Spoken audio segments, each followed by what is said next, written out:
شہید کے مقابلہ میں اس کی رمضان کی عبادات زیادہ ہیں،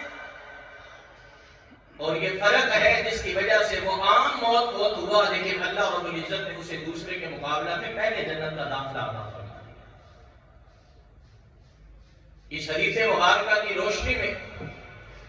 محدثین مفسرین یہ بات بیان کرتے ہیں کہ ہر مسلمان کو اس حدیث سے سمجھنا چاہیے کہ اگر اللہ رب العزت کسی انسان کو اس کی زندگی کے اندر ماہ رمضان عطا کر دیتے ہیں تو اللہ رب العزت نے اسے کتنی بڑی نعمت عطا فرما دی۔ جن لوگوں کو اس بات کی قدر تھی اور جو ماہ رمضان کی اہمیت اور فضیلت کو جانتے تھے، ان کے بارے میں کتابوں میں لکھا ہے 6 ماہ تک اپنی دعاؤں کے اندر وہ یہ دعائیں شامل کیا کرتے کہ اللہ ہمیں رمضان سے پہلے فوت نہ کرنا، رمضان سے پہلے ہمیں موت نہ آئے، اللہ ہماری زندگی میں یہ رمضان نصیب کر دے، اس رمضان کو گزارنا، اس کی عبادتیں کرنا، اس کی توفیق عطا فرما دے۔ ان کی دعاؤں کے اندر، التجاؤں کے اندر رمضان کا حصول ان کی بہت بڑی خواہش ہوتی ہے اور ان کی بہت بڑی طلب ہوتی ہے۔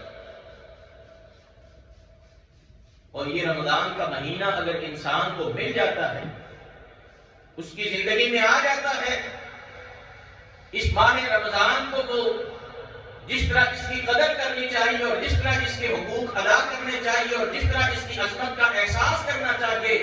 انسان اس میں سستی کر جاتا ہے، اس میں غفلت کر جاتا ہے۔ تو رسول اللہ صلی اللہ علیہ وسلم کا وہ فرمان ایک بہت بڑی وعید ہے اور اس کے خسارے اور نقصان کا ایک بہت بڑا بیان ہے کہ جس میں رسول پاک صلی اللہ علیہ وسلم منبر پر جلوہ افروز ہوتے ہوئے 3 مرتبہ بلند آواز سے آمین کہتے ہیں، اور صحابہ حیران ہو کے پوچھتے ہیں اے اللہ کے رسول صلی اللہ علیہ وسلم، اس سے قبل بھی منبر آتا ہے، اس سے پہلے بھی آپ جلوہ افروز ہوتے تھے، تشریف فرما منبر پہ ہوتے تھے، لیکن جو آج آپ نے کام کیا ہے وہ اس سے پہلے ہم نے کبھی نہ دیکھا۔ آمین آپ نے کہا، بلند آواز سے کہا، 3 مرتبہ کہا، کس وجہ سے کہا؟ رسول پاک صلی اللہ علیہ وسلم نے فرمایا آج آسمان سے اللہ کے حکم پر جبریل امین میرے پاس آئے تھے اور انہوں نے کہا اللہ فرماتے ہیں جبریل تو جا کے بد دعا کرنا اور پیارے پاک پیغمبر صلی اللہ علیہ وسلم سے کہنا اپنے منبر پہ تشریف فرما ہوتے ہوئے میری بد دعا پر آپ نے آمین کہا۔ 3 طرح کے لوگوں کے لیے اس بد دعا میں ذکر کیا گیا، اس پہ بد دعا کی گئی۔ ان میں سے ایک دعا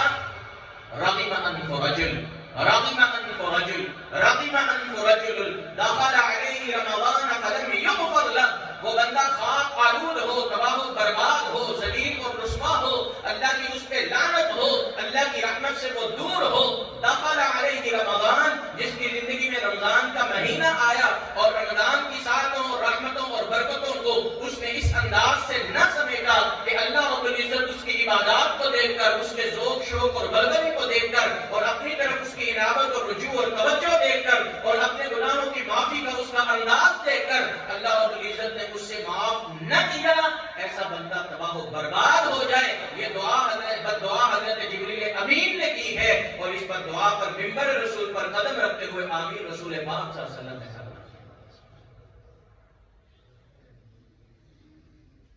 اس لیے ماہ رمضان جس کی زندگی میں آتا ہے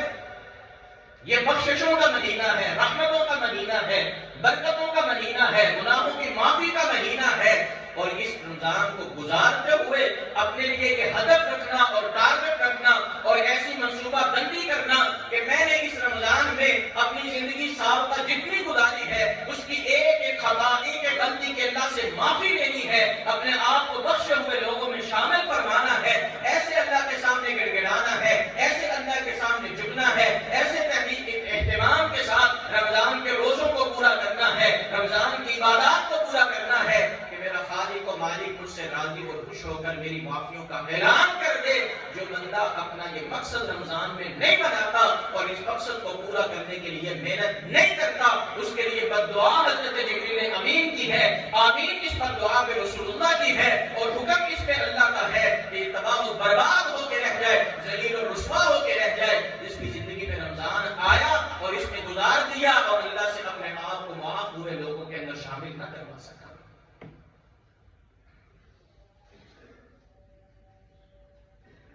اس لیے ماہ رمضان گزارنے سے پہلے، اس رمضان کے آنے سے پہلے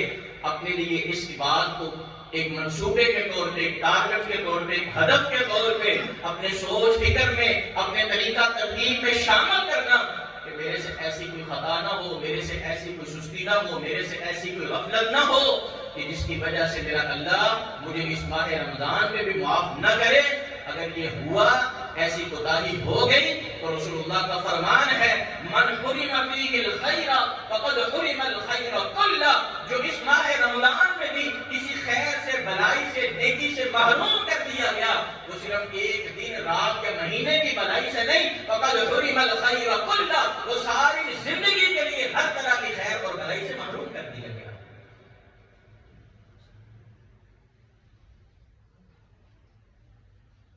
اور جس نے اس کی قدر کر لی، جس نے اس کے لیے اپنے آپ کو تیار کر لیا ہے، اور جس نے اس کے لیے باقاعدہ طور پہ اپنے منصوبے میں وہ باتیں شامل کر لی ہیں کہ رمضان کی عبادت کیسے پوری ہوگی، روزہ کیسے پورا ہوگا، اس کی تراویح کی ادائیگی کیسے ہوگی، میں اپنے روٹین ترتیب میں کون کون سی تبدیلیاں کروں، جس نے اس بات کے لیے آمادہ کر لیا اپنے آپ کو، اللہ رب العزت کی طرف سے اس کے لیے دروازے کھلے ہیں، جنتوں کے دروازے کھلے ہیں، جہنم کے دروازے اللہ نے بند کر دیے ہوئے ہیں، شیطان کو اللہ نے اس مہینے میں قید کر دینا ہے، اس کے لیے ہر طرف رحمتوں کے، برکتوں کے اور اعلان کیے جا رہے ہیں یا باغی الخیر اقبل، اے خیر کے متلاشی اور خیر کے طلبگار آجا، بڑھتا چلا جا، کوئی رکاوٹ نہیں ہے، کوئی تجھے روکنے والا نہیں، کوئی تجھے بہکانے والا اور پھسلانے والا نہیں ہے، کوئی تیری دوڑ کے اندر کسی رکاوٹ کو کھڑا کرنے والا نہیں ہے، آجا، بڑھتا چلا جا، جتنا اللہ کے قریب ہونا چاہتا ہے اللہ کے قریب ہو، اللہ نے سارے راستے تیرے لیے کھول دیے ہیں، اور ہر رکاوٹ کو اللہ رب العزت نے تیری نیکی کی راہ سے دور کر کے رکھ دیا ہے۔ لیکن اس سے فائدہ کون اٹھائے گا؟ قرآن پاک کے اندر اللہ نے ایک اصول بیان کیا ہے، غزوہ تبوک کی طرف جب جانے لگے لوگ، تو جن لوگوں نے جانا تھا وہ مقررہ دن آنے سے پہلے پہلے اپنے آپ کو مکمل تیار کر چکے تھے، اہتمام کر چکے تھے، اور جب وہ دن آیا رسول اللہ کے ساتھ وہ جیسے بھی حکم ہوا وہ چل کر غزوہ تبوک میں شریک ہو گئے، ان فضیلتوں کو، اجر کو سمیٹ لیا جو اللہ رب العزت نے ان کے لیے رکھا تھا، لیکن کچھ نے آ کے بہانے کیے، واپس آنے کے بعد بڑی بڑی مجبوریاں بتلائیں، اور یہ عزم ظاہر کیے، جانا چاہتے تھے، ارادہ پکا تھا، شامل ہم نے ہونا تھا، اہلیت ہمارے ذہنوں میں تھی، ہم آپ کے ساتھ چلنا چاہتے تھے، لیکن یہ مجبوری آ گئی، یہ مجبوری بن گئی، یہ مسئلہ بن گیا، یہ مسئلہ بن گیا، اس وجہ سے رہ گئے، اس وجہ سے رہ گئے۔ اللہ رب العزت نے قرآن اصول آسمان سے ذکر کیا، لو اراد الخروج لاعدوا له عدہ، اگر یہ نکلنے کا پکا ارادہ رکھتے تو اس کے لیے پوری تیاری کرتے، ایسی تیاری کہ کوئی مجبوری آ کے ان کو نہ روک سکتی۔ یہ نہ جانے کی وجہ یہ ہے ان کا ارادہ بھی پکا نہیں تھا اور انہوں نے اس کے لیے تیاری بھی پوری نہیں کی۔ اسی آیت سے ایک جملہ اور محدثین نے نکالا، مفسرین نے نکالا، فرمایا لو ارادوا رمضان لاعدوا له عدہ، اگر کوئی بندہ رمضان سے حقیقی فائدہ اٹھانا چاہتا ہے نا، تو اس رمضان کے شروع سے پہلے پہلے اس کے انداز طریقے سے پتہ چل جائے گا کہ ہاں یہ رمضان کے لیے اپنے آپ کو تیار کر رہا ہے۔ گھروں کو جا کے دیکھیں، گھر تیار ہو رہے ہیں، دکانوں کو جا کے دیکھیں، دکانیں تیار ہو چکی ہیں، مارکیٹیں سج چکی ہیں، ٹی وی کے سارے شو دیکھیں، وہاں پہ بڑے بڑے جو ہے وہ ایڈ چلائے جا رہے ہیں، ان سب کی تیاری ہو رہی ہے۔ آپ میں دیکھیں کہ ہماری آنے والے رمضان کے لیے کیا تیاری، اس کے روزے ہم سے پورے رکھے جائیں گے، اس کی تراویح ہم سے پوری ادا ہو سکیں گی، اس میں قرآن کی قرات کا اہتمام ہو سکے گا، قرآن کے سمجھنے کا، پڑھنے کا اہتمام ہو سکے گا، اس رمضان کے دنوں کے اندر عام دنوں سے ہٹ کر بہتر عبادت ہو سکے گی، یا 1 2 4 5 منٹ جو نماز کے اندر لمبی دیر کھڑے نہیں ہو سکتے وہ تراویحیں پڑھ سکیں گے؟ لو ارادوا رمضان لاعدوا له عدہ، اگر وہ واقعی رمضان کو سمیٹنا چاہتے ہیں اور اس سے فائدہ اٹھانا چاہتے ہیں تو اس کے لیے وہ بھرپور تیاری ہے۔ اپنے دل کو، اپنے ذہن کو، اپنے ارادوں کو، اپنے عزائم کو، اپنے دن بھر کی ترتیب کو، اپنے آنے جانے کو، سونے جاگنے کو، اٹھنے بیٹھنے کو، رات اور دن اور صبح اور شام کے معاملات کو ابھی سے اس ترتیب میں لانا شروع کریں کہ جس میں رمضان سے وہ زیادہ سے زیادہ فائدہ سمیٹ سکے۔ اور کسی بھی عمل کو پورا کرنے کے لیے، کسی بھی کام سے فائدہ سمیٹنے کے لیے اور روحانی اور ایمانی درجات میں ترقی کرنے کے لیے اللہ رب العزت نے کچھ اصول وضع کیے۔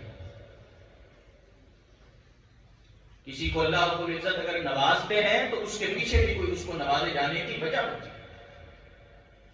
تیاری کس رخ سے کرنی ہے، اپنے آپ کو کس طریقے سے اس رمضان کے لیے تیار کرنا ہے، اس میں سب سے پہلی بات اللہ کی عبادات کا شوق اپنے دلوں میں پیدا ہے۔ قرآن پڑھنے کا فائدہ کیا ہے، تراویح پڑھنے کا ثواب کتنا ہے، روزہ بن کر رکھنے کا ثواب کیا ہے، روزے کے آداب کیا ہے، روزے کی شرائط کیا ہے، روزہ رکھنے کے بعد کس طریقے کے ساتھ انسان اپنے روزے کی حفاظت کر سکتا ہے، ایسے تمام تر اعمال کے دن کے ساتھ انسان کے لیے روزے کی اہمیت اس کے دل میں اجاگر ہو جائے، تراویح کی اہمیت اس کے دل میں اجاگر ہو جائے، رمضان کی عبادات کی اہمیت اس کے دل میں اجاگر ہو جائے، اور رمضان کے مہینے کی ایک شوق اور محبت اور اس کے لیے تڑپ اس کے دل کے اندر نظر آئے۔ اگر یہ جذبہ ہمارے اندر پیدا ہو تو جتنی ہمارے اندر تڑپ اور طلب پیدا ہوگی اتنا رب العزت اللہ رب العزت ہمیں توفیق عطا فرمائے۔ سورہ طٰہٰ کے اندر اللہ رب العزت نے حضرت موسیٰ علیہ السلام کا واقعہ ذکر کیا۔ اس میں ان کا ایک جواب اور ایک مرحلہ اور ایک قدم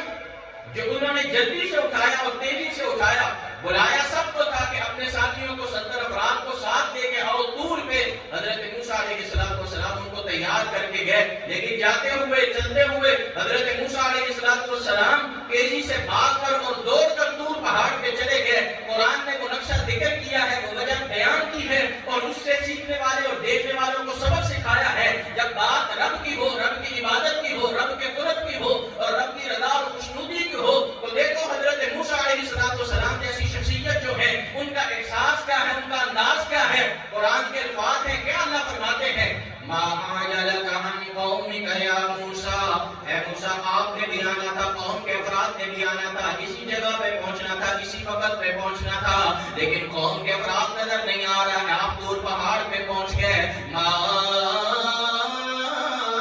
اعجلک عن قومک یا موسیٰ، اے موسیٰ تیرے جلدی آنے کی وجہ کیا ہے، آپ کے دوڑ کے آنے کی وجہ کیا ہے، آپ کے ان سے آگے بڑھ کے آنے کی وجہ کیا ہے، آپ کیوں اتنا جلدی آ گئے، آپ نے ان کو پیچھے کیوں چھوڑ دیا۔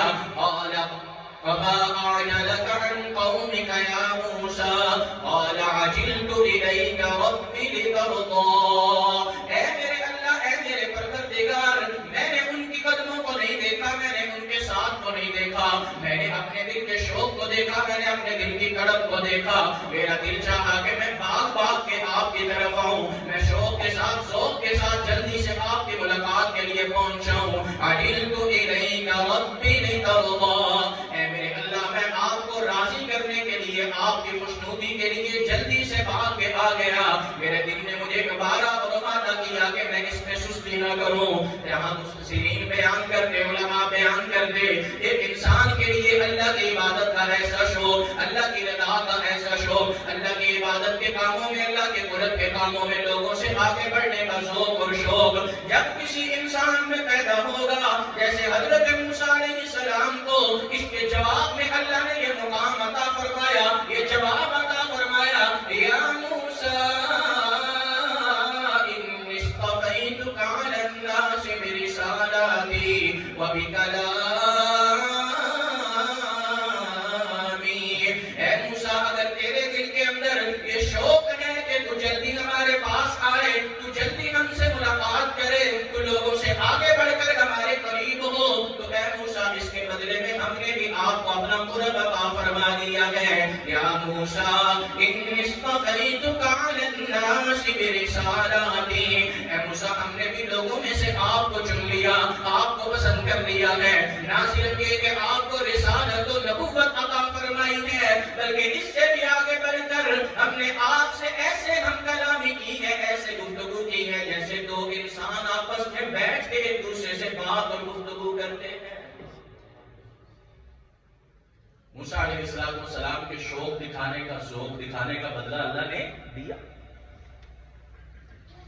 اگر ہمارے دلوں میں شوق پیدا ہو، رمضان آ رہا ہے، روزے آ رہے ہیں اور تہجد کی تراویح کی راتیں آ رہی ہیں، قرآن کی تلاوتوں کا موقع آ رہا ہے، صدقات و خیرات کا وقت آ رہا ہے، نیکیوں کی بہار آ رہی ہے، شوق اور ذوق اپنے دل کے اندر پیدا کرے تو رب کا اصول کیا ہے، پیغمبر دو عالم کا فرمان کیا ہے؟ اور لوگوں، تم میں سے کوئی بندہ اگر میری طرف ایک قدم بڑھا کے آئے گا، میں اس کی طرف 10 قدم بڑھا کے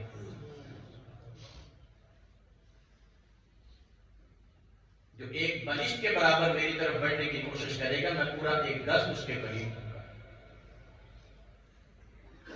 اگر ہم ذوق دکھائیں عبادات کا، ہم ذوق دکھائیں نیکی کا، ہم شوق دکھائیں قرآن کی تلاوت کا، ہم شوق دکھائیں روزے کو پورے اہتمام کے ساتھ ادا کرنے کا،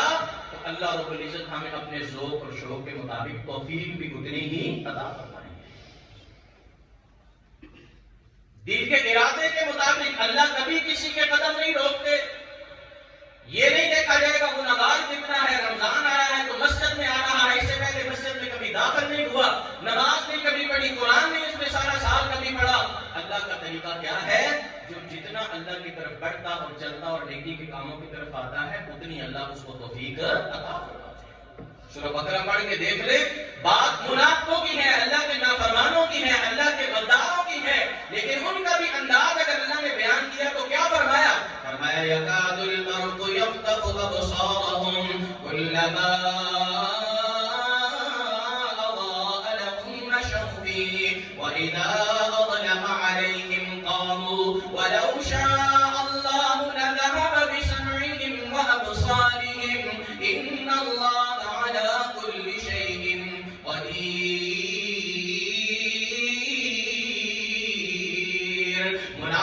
علامت یہ ہے، منافقوں کی عادت اور طریقہ یہ ہے، اذا اظلم علیہم قاموا، جیسے ایسا کوئی انسان جو سفر کر رہا ہو، رستے میں اچانک سے تاریکی آ جائے تو وہ رک جاتا ہے، ڈر کے مارے اپنے قدم روک لیتا ہے، آگے نہیں چلتا ہے. اسی طرح منافق جب ان کے لیے کوئی بات مشکل آتی ہے، قرآن کا کوئی حکم مشکل آتا ہے، اپنی خواہش اور مرضی کے مطابق نہیں آتا، اس وقت وہ دین سے دور ہو جاتے ہیں، اللہ کے حکم کو چھوڑ دیتے ہیں، اللہ کی عبادت سے دور چلے جاتے ہیں. وَلَوْ شَاءَ اللَّهُ لَذَهَبَ بِسَمْعِهِمْ وَأَبْصَارِهِمْ، اگر اللہ چاہے تو ان کو سزا دیتے ہوئے ان کی سماعتوں کو چھین لے، ان کے کانوں کو چھین لے، ان کی بصارتوں کو چھین لے، ان کی توفیق اور صلاحیتوں کو چھین لے. اللہ ان کو آسان نیکیاں کرنے کی توفیق بھی عطا نہ فرمائے، لیکن اللہ ایسا کرتے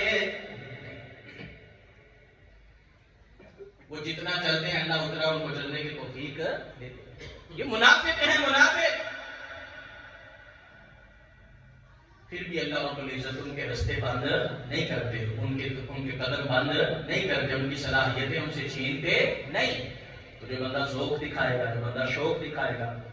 جو دل کے اندر اپنے تما اور تڑپ پیدا کرے گا کہ میں نے رمضان کا کوئی پل ضائع نہیں جانے دینا، میں نے اس کی راتوں کی رحمتوں سے اپنے آپ کو محروم نہیں کرنا، میں نے اس کے روزوں کو ضائع نہیں کرنا، یہ دل میں شوق اور ذوق پیدا کرے، ارادہ اور عزم کرے، دعائیں اللہ سے مانگے کہ اللہ یہ رمضان کا مہینہ آنے والا ہے، اس کا چاند طلوع ہونے والا ہے، اس کے دنوں کا آغاز ہونے والا ہے. اللہ جب یہ چاند طلوع ہو تو اس مہینوں کو میرے لیے برکت والا بنانا، ایمان والا بنانا، سلامتی والا بنانا، خیر اور برکات سے بھرا اور لبریز فرمانا. یہ بندہ دعائیں کرے دل کی طرف اور طلب لے کر تو اللہ اتنی ہی اس کو توفیق عطا کرتا ہے. یہ اللہ کا اصول ہے.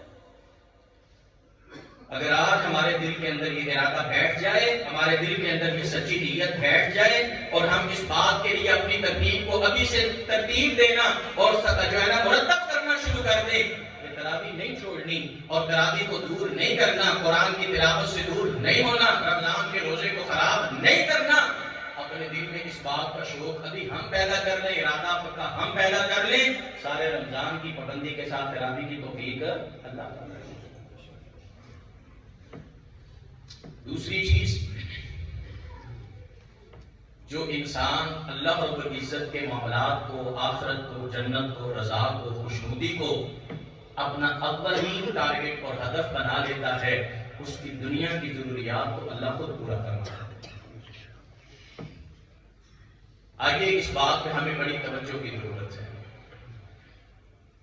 کسی نے اپنی صبح شام کی روٹین میں ابھی تراویح کا نہیں سوچا، لیکن کاروبار کرنے والے دکانوں کو بھر چکے۔ کسی نے آخرت کی کامیابی کا صدقہ خیرات کا شاید ابھی پلان نہیں کیا، لیکن اپنے کاروبار میں وہ اپنے انویسٹ داخل کر چکا ہے۔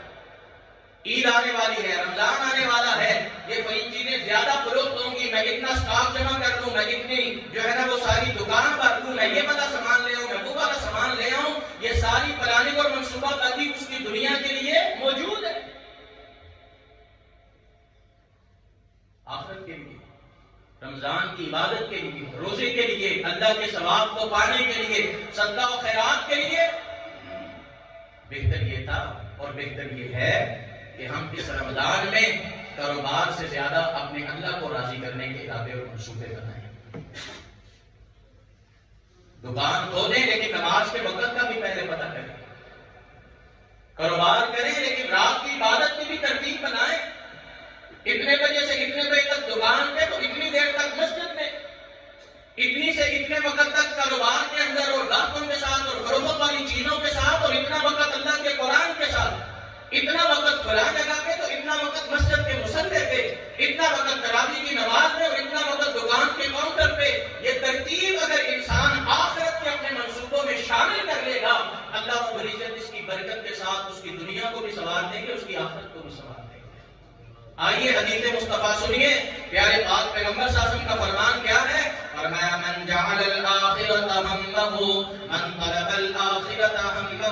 جس انسان نے اپنے عزائم اور منصوبوں میں آخرت کو بنیادی طور پہ شامل کر لیا، ثواب کی باتوں کو، عبادت کی باتوں کو، رضا کے کاموں کو پہلے نمبر پہ ترتیب میں شامل کر لیا، جعل اللہ غناہ فی قلبہ، اللہ رب العزت اس کی اس منصوبہ بندی اور کوشش کی وجہ سے اس کو دنیا کے سارے معاملات کے اندر غنا عطا فرما دیں گے، بے نیازی عطا فرما دیں گے، برکتیں عطا فرما دیں گے، اور بشد وجمع لہ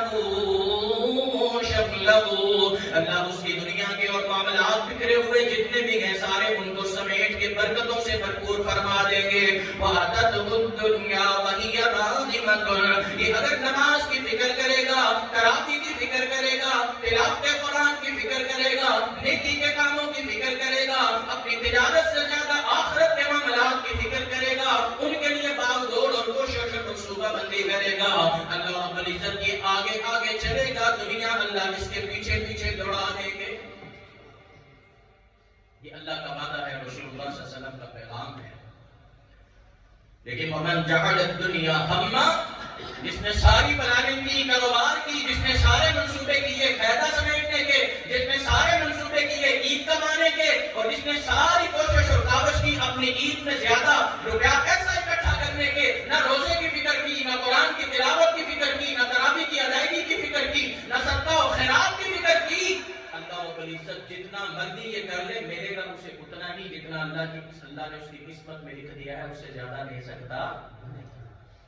ما اتت الدنیا الا ما كتب له، لیکن نقصان کیا ہوگا؟ شدت له شمله، اللہ اس کے معاملات سے برکتیں اٹھا لیں گے، رحمتیں اٹھا لیں گے، اس کے معاملات میں الجھنیں پیدا کر دیں گے، مشکلیں پیدا کر دیں گے، اور ان کے معاملات کو بکھیر کے رکھ دیں گے، اور اس کے ساتھ ساتھ اللہ اس کی پیشانی پہ لکھ دیں گے فقر، محتاجی اور بے بسی اور لاچاری، جہاں جائے دنیا سمیٹ کے لے جائے، لیکن کام کوئی پورا نہیں ہوگا، بیماری کوئی دور نہ ہوگی، پریشانی کوئی دور نہ ہوگی، مصیبت کہیں سے ختم نہ ہوگی، الجھنیں کہیں سے نہ مٹا سکے گا۔ یہ اللہ رب العزت اس کی زندگی کو ان الجھنوں پریشانیوں کی نظر کر دیں گے اگر اس نے ان دنوں کے اندر آ کر بھی آخرت کی بجائے صرف دنیا کی تجارت کی فکر کی۔ آئیے یہ ہم لوگ ہیں، ہم پوسٹ پہ بھی دیکھتے ہیں، سوشل میڈیا پہ بھی دیکھتے ہیں، پاکستان ایک ایسا ملک ہے جہاں پہ رمضان کا مہینہ آتے ہی چیزوں کی قیمتیں دگنی ہو جاتی ہیں اور اشیاء کی قیمتیں بڑھ جاتی ہیں۔ باقی جتنے ممالک یہ کاش کا انڈیا کافر حکومت اور کافروں کا ملک ہے، وہاں رمضان کا مہینہ آتا ہے تو مسلمانوں کے لیے اشیاء سستی ہو جاتی ہے۔ عمرہ کرنے اکثر لوگ جاتے ہیں، کیا دیکھ کے آتے ہیں؟ وہ گاڑیوں کی گاڑیاں بھر کے چوکوں پہ کھڑے ہوتے ہیں، دکانیں چھوڑ دی ہیں، کاروبار چھوڑ دیے ہیں، صدقات و خیرات کے لیے میرے گھر میں افطاری کرو، میرے دسترخوان پہ افطاری کرو، آپ میرے پاس مہمان بن کے آؤ، یہ اتنا زیادہ صدقہ و خیرات کی طرف وہ لوگ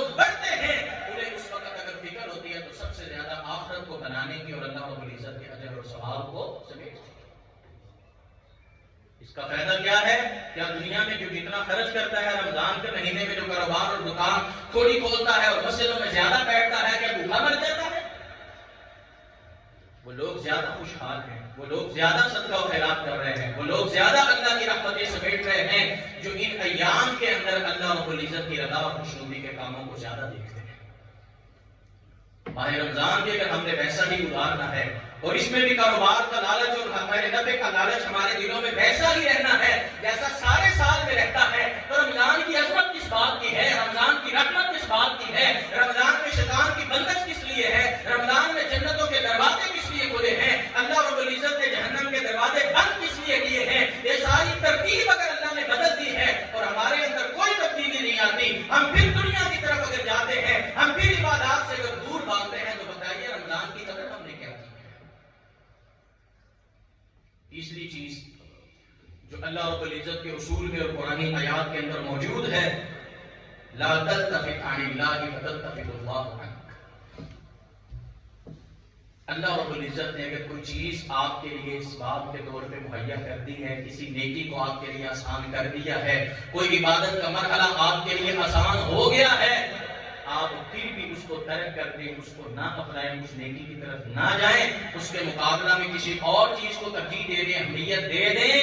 تو پھر اللہ سب سے بڑی سزا کیا دیں گے؟ اللہ آپ کے دل سے ایمان اور نیکی کی محبت ہی ختم کرا دیں گے۔ بنی اسرائیل کے پاس انبیاء کی تعلیمات تھی، قرآن تھا، اللہ کی نازل کردہ کتابیں تورات، زبور، انجیل کی شکل میں موجود تھی،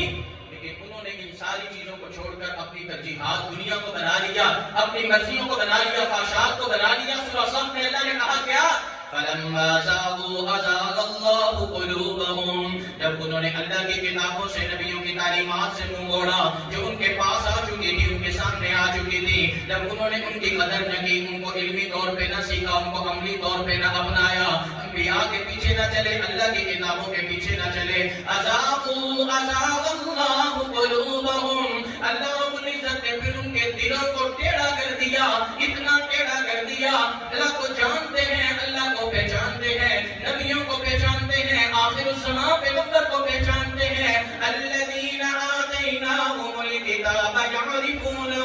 کما یعرفون ابناءہم۔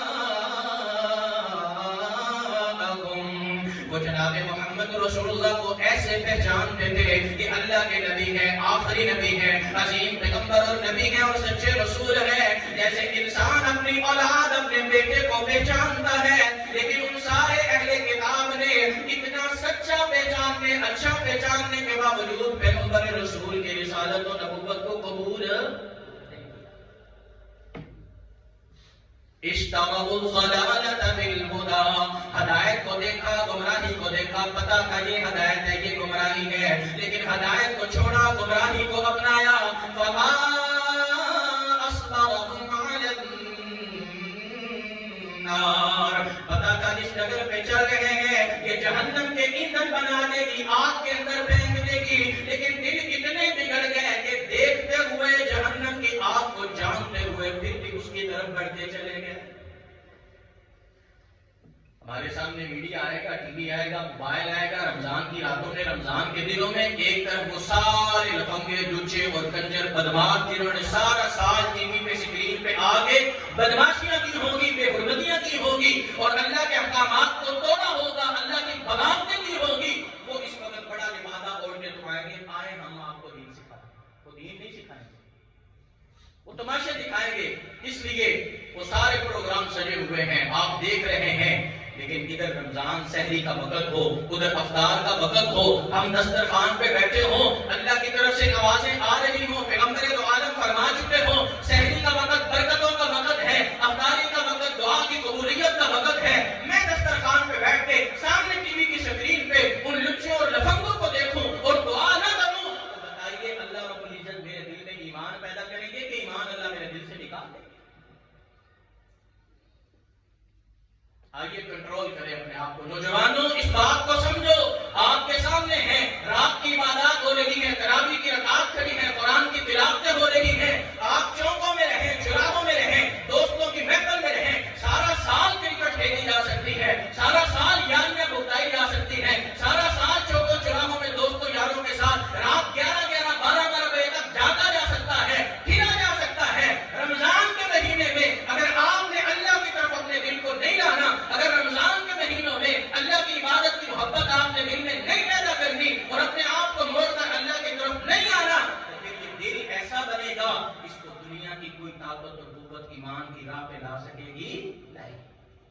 أزاغ الله قلوبهم ختم الله على قلوبهم ثم قست قلوبكم. یہ سارے بیان اللہ نے کر دیے ہیں. اگر اپنے دلوں میں ایمان پیدا کرنا ہے, محبت پیدا کرنی ہے, آؤ رمضان کے دنوں میں اللہ کی طرف آؤ, اپنے دلوں کو اللہ کے ساتھ جوڑو. اور چوتھا اصول بھی یاد رکھیں, جو اپنے اندر تبدیلی رمضان میں لاؤ وہ اچھی تبدیلی لاؤ, بری تبدیلی نہ لانا.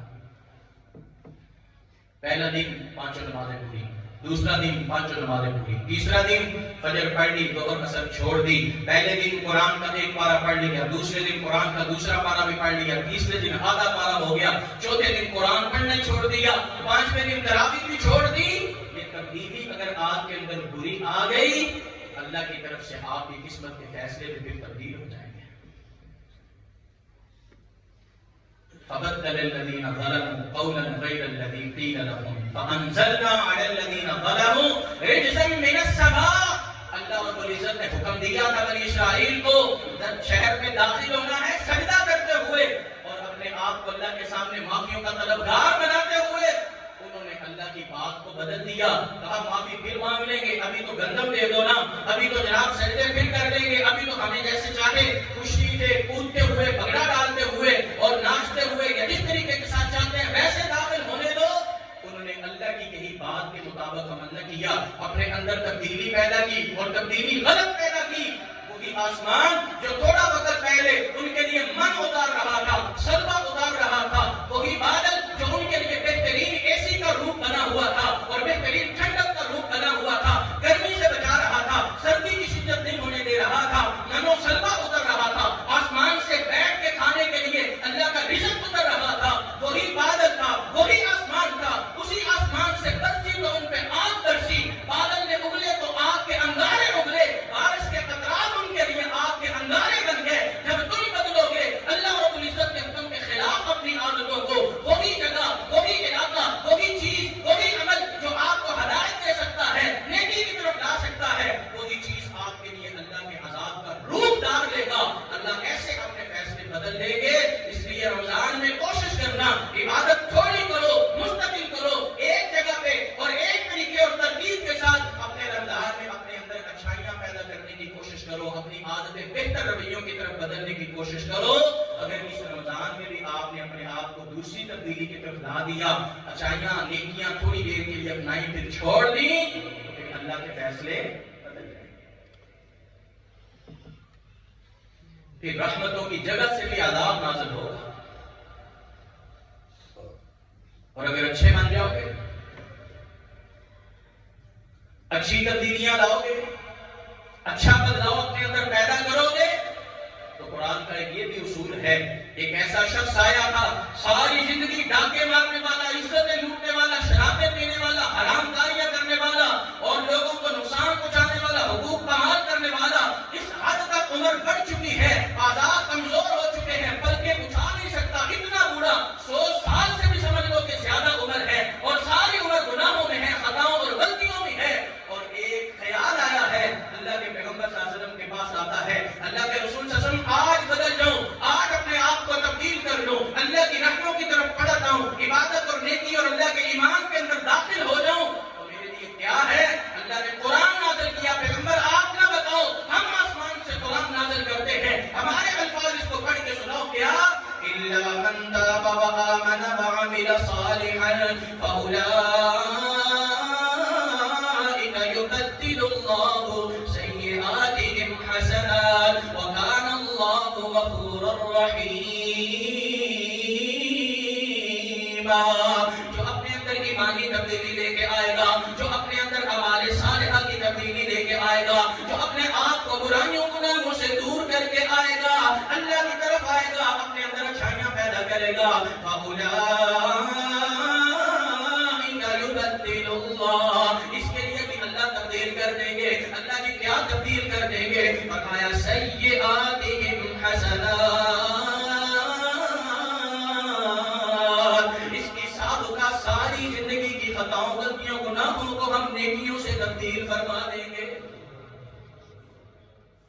جو ارادہ اور عزم کر لے اللہ نماز پڑھنے کی توفیق رمضان میں مل گئی ہے, اب اس کو مستقل عادت بناؤں گا, نماز نہیں چھوڑوں گا. اس نے گزشتہ 40 سال اگر نمازیں نہیں پڑھی, اللہ اس کے سارے 40 سال کی نمازوں کو پڑھی ہوئی نمازوں سے تبدیل فرما دیں گے۔